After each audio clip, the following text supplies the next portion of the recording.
I got started in film was it was in New York is how I got started in film, because I grew up in the San Fernando Valley with Hollywood just over the hills, and I was desperate to be part of it, but I hated the way the system worked.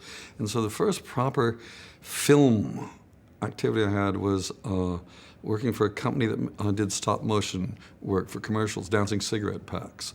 And I had another job, which was a part-time job, and paid very little money. But here was a chance to get in there and move lights around, sweep up, because they had no job for me. So I said, I'll work for nothing. I just want to be around this stuff. I want to smell it, touch it, move it around, see what, heft it, and see what it's like. And that was the beginning.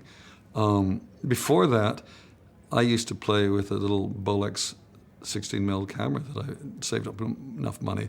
And every weekend, I was with two roommates in New York, and every weekend we'd take one roll of 3-minute film, and depending on what the weather was like, we would invent a story and go out and shoot it.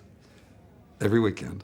And they were terrible, but we were doing the stuff. We were doing it, not talking about it, not theorizing, not going to film school. I hate all of those things. Go, get a camera, have an idea, and shoot it. That's all I care about.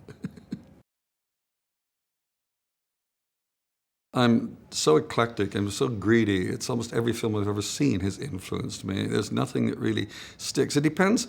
Films influence you at different points in your life. When I was a kid, it was Snow White, Pinocchio, things like that. I reached a certain age, and I discovered European and Japanese films because I was in college and I hated everything American. So, and they have effects at different points in your life. The trick is not to get old like me, so films don't mean anything to you anymore. For advice, I would say don't take media studies.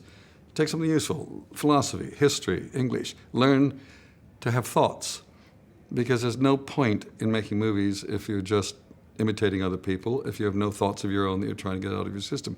I also think you've got to be completely obsessed, and probably best to get a job as a plumber, because there's always a shortage of plumbers, just in case.